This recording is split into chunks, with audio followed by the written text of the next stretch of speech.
Do you remember when a boy of 11 could mend a leaking tap, skin a rabbit, and find his way home across 3 miles of open country without a single word from a grown-up? There was a time, not so very long ago, when a child was expected to be useful, and by the age of 12, most had already mastered a whole handbook of practical skills that today would earn a young person a round of astonished applause. Today, we're counting down 15 forgotten practical skills that boys of the mid-century world learned before they'd even reached their 12th birthday. Some of these will make you smile. Some will make you shake your head at how much we've lost. And number 1, I promise you, is the one that separates that generation from ours more than anything else. So settle in with a cup of tea, and if stories like this warm your heart, do subscribe now so you don't miss the next one. Let's begin. Number 15. Sharpening a knife on a whetstone. Every boy worth his salt owned a pocket knife, and a blunt blade was considered nothing short of an embarrassment. You'd sit at the kitchen table, or out on the back step with the rain drumming on the outhouse roof, and you'd work that blade against the stone in slow, patient circles. A drop of oil, a steady hand, and the soft rhythmic hiss of steel on grit. You learned the angle by feel, not by instruction, and you tested the edge on the hair of your own forearm the way your father did. A sharp knife was a boy's first real possession, his first responsibility, and keeping it keen was a small daily lesson in taking care of the things you owned. Nobody threw a knife away because it had gone dull. You fixed it. Number 14. Lighting and tending a proper fire. Long before central heating hummed away in the background of every home, warmth was something you made with your own 2 hands. A boy learned how to lay a fire the right way, crumpled paper first, then a careful little wigwam of kindling, then the coal balanced just so to let the air move through. Too tight and it smothered, too loose and it burned out before it caught. You learned to strike a match against the box and cup it from the draft. And you learned the quiet pride of coming down on a cold morning to coax a flame back to life from the grey embers of the night before. A well-tended fire kept the whole family warm, and the boy who could build one felt himself a proper part of the household. Number 13. Mending your own clothes. Now this one might surprise you, but a boy of that era thought nothing of threading a needle and sewing a button back onto his shirt. A split seam, a torn pocket, a sock worn thin at the heel. These were not reasons to buy something new. They were reasons to sit down of an evening and put it right. Mothers taught it, grandmothers perfected it, and boys learned it because a hole in your only good jumper was a problem you were expected to solve yourself. You learned the running stitch and the darning technique, weaving the wool back and forth across the gap until the hole simply vanished. It cost you nothing but time and patience, and there was a real satisfaction in wearing something you'd saved with your own hands. Number 12. Reading the weather without a wireless. There were no glowing screens promising you rain at 3 o'clock. A boy learned to read the sky itself. Red sky at night, the shepherd's delight, and a red sky in the morning his warning. He watched the way the swallows flew low before a storm, the way the cattle lay down in the field, the way the smoke from the chimneys hung heavy in the damp air or rose clean and straight on a fine day. He felt the shift in the wind and knew whether to bring the washing in or leave it on the line. It wasn't magic and it wasn't superstition. It was a lifetime of watching, passed down from grandfather to father to son, and a boy of 12 could often tell you more about tomorrow's weather than we can with all our gadgets today. Number 11. Growing food on the allotment. Half the boys of that generation could tell a weed from a seedling before they could tell you their times tables. The allotment, that precious strip of earth behind the terraces or down past the railway line, was where a family stretched its money furthest, and every pair of hands was needed. A boy learned to dig over the soil in autumn, to sow his rows of peas and carrots straight, to earth up the potatoes and pinch out the side shoots on the tomatoes.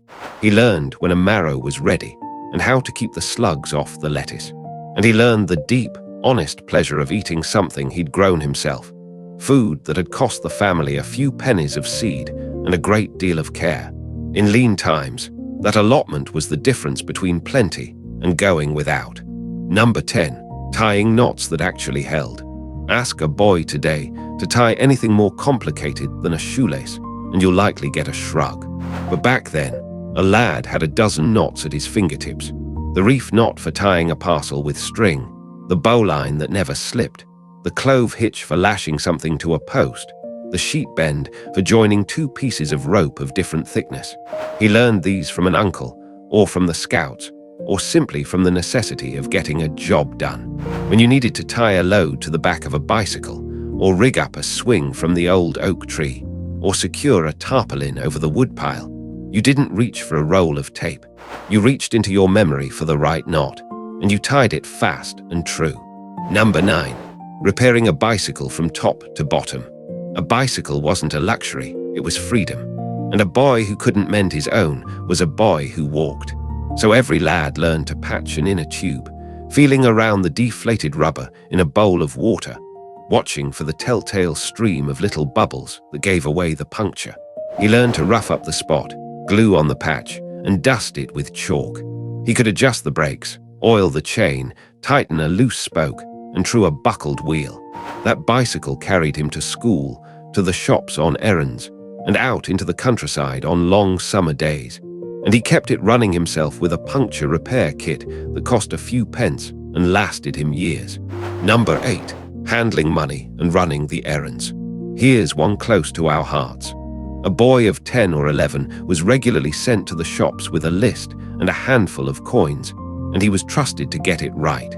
He knew the value of every coin in his palm, the farthing and the halfpenny, the threepenny bit and the shilling. He could add up the cost of the messages in his head, work out the change, and check it in the shopkeeper's hand before he left the counter. He knew which shop sold the cheapest bread and where his mother's ration went furthest. Handling money wasn't something a boy learned as an adult.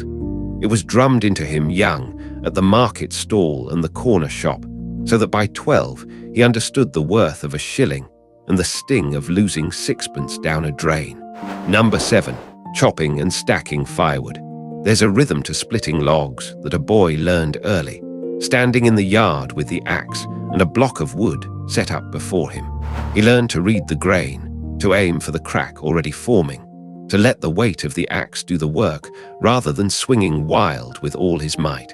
He learned to split kindling small enough to catch and logs large enough to last. And then he learned the quiet art of stacking, building the woodpile so the air could move through it and the wood could season dry, bark side up to shed the rain. A well-stocked woodpile going into winter was a sign of a family that planned ahead, and the boy who filled it felt himself a provider. Number 6. Finding his way by landmark and instinct. There were no voices in your pocket telling you to turn left in 200 yards. A boy found his way by knowing his world. He knew that the church spire meant the village was near, that the stream ran always downhill toward the river, that moss grew thickest on the north side of the old stone wall. He could be sent across the fields to the next farm with nothing but a message and a sense of direction, and he'd arrive without fuss. He built a map in his head of hedgerows and gates, of the big oak by the crossroads, and the ford where you could get across dry-shod in summer. That knowledge of place, of belonging to a landscape, is something we've very nearly lost entirely. Number 5. Mending a fire and keeping it in. It sounds a simple thing, laying a fire, but there was a real craft to it, and a boy learned it young because a cold hearth meant a cold house, and a cold house was nobody's idea of comfort. He learned to twist the newspaper into tight little knots that would catch and hold a flame, not the loose crumpled balls that flared up and died away to nothing. He learned to build the kindling into a careful pyramid, letting the air move through it, because a fire needs to breathe just as a man does. He knew which wood spat and which burned clean, that a bit of coal banked at the back would hold the heat through the evening, and that if you covered the embers just so before bed, you could wake in the morning, blow gently on the grey ash, and coax yesterday's fire back to life without a single match. That was thrift of the truest kind, saving the fire itself, and there was pride in it too. To be the one who got the range going before the rest of the house had stirred, to have the kettle singing and the kitchen warm when your mother came down, That was a small thing that made a boy feel useful and grown. We flick a switch now and think nothing of it. But there was a whole quiet wisdom in tending a flame, in understanding that warmth was something you worked for. Number 4, growing food from a patch of earth. Every family that could get hold of a bit of ground put it to work, and the boys were expected to work it too. On the allotment, down at the bottom of the garden, or in the window boxes if that was all you had, a boy learned that food didn't begin its life wrapped in plastic on a shelf. It began as a seed, pressed into the soil by his own thumb, watered and weeded and watched over. He learned to dig a straight drill, and sow his rows of peas and carrots and runner beans. He learned that potatoes wanted earthing up, that onions liked to be left alone, and that the slugs would take the lot if you turned your back for an evening. He knew the smell of freshly turned earth after rain, the satisfaction of pulling up the first new potatoes of the season, small and pale and perfect, and carrying them into the kitchen, still cold from the ground. There was patience in it, and there was faith. You put something small and unpromising into the dark, and you trusted that in time it would feed you. A boy who grew up bending over those rows understood in his bones where his supper came from, and what it cost in labor and care. It's why so many of you, all these years later, still keep a few tomato plants going, still can't quite bear to see a garden left to grass. That instinct was planted early, and it never really leaves you. If you're nodding along to this, if any of these are stirring something in you, do take a moment to subscribe to the channel, because these are exactly the memories we gather here, week after week, the ordinary skills and the small economies of a world that's slipping out of living memory. Now, let's carry on down the list, because the best are still to come. Number 3, making do and mending. This was perhaps the greatest skill of them all, and it wasn't one thing but a whole way of looking at the world. A 1950s boy grew up in a house where nothing was thrown away if there was any life left in it, and he absorbed that thinking as naturally as breathing. A cracked cup became a pot for pencils. A worn-out shirt was cut down for a younger brother, and when it could be worn no longer, it went into the rag bag to become dusters and cleaning cloths. String was wound into a ball and kept in the kitchen drawer. Brown paper was smoothed out and folded away. Jam jars were washed and saved, and buttons lived in an old tin, hundreds of them, ready for the day one was needed. A boy learned to look at a broken thing and see not rubbish but possibility. Could it be glued, wired, patched, or turned to some other purpose? He learned to sew on a button himself, to darn the heel of a sock over a wooden mushroom, to put a new lace in a boot and a fresh stud in the heel. He watched his father risole shoes on a cobbler's last kept in the shed, tapping the tacks in one by one. None of this was thought remarkable. It was simply how you lived, because money was tight and waste was very nearly a sin. And here is the thing that ought to give us pause. That boy, making do with what he had, patching and saving and mending, threw away almost nothing in a year. We, with all our wealth, throw away more in a week than his whole family did in a season. He was the richer man in the ways that truly mattered, and he didn't even know it. Number 2, earning his own few coppers. Long before there was any talk of pocket money handed over for nothing, a boy understood that if he wanted something, he'd have to go out and earn it.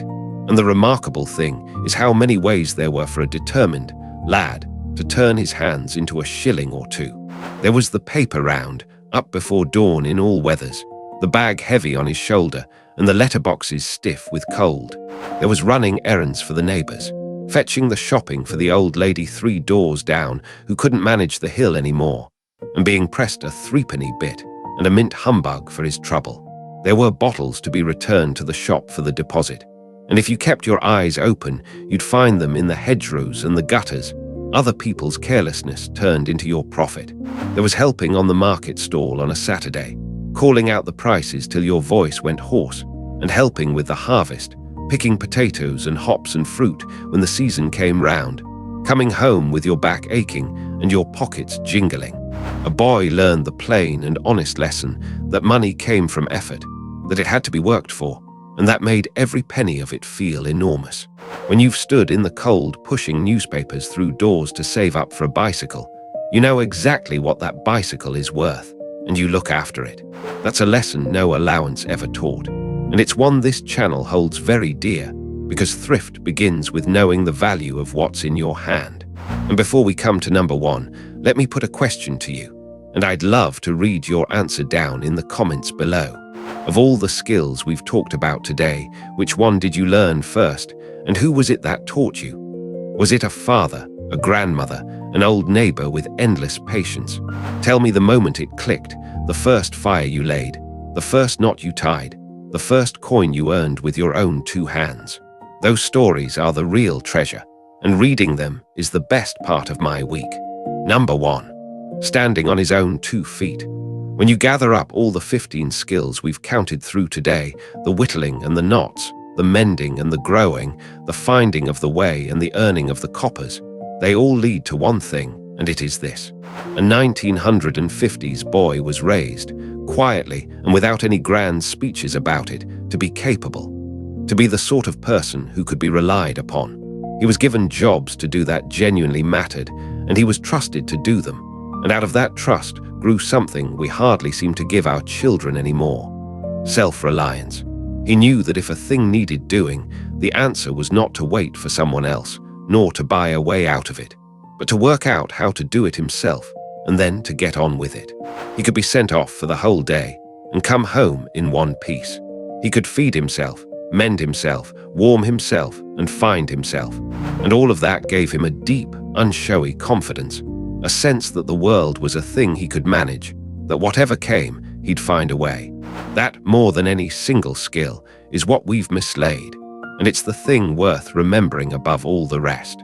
Because those boys grew into the men who built the world we spent the rest of the century living in, and they carried those small competencies with them their whole lives, quietly, without ever making a fuss about it. So there it is, our countdown of 15 forgotten skills that once sat as naturally in a boy's hands as a conker on a string.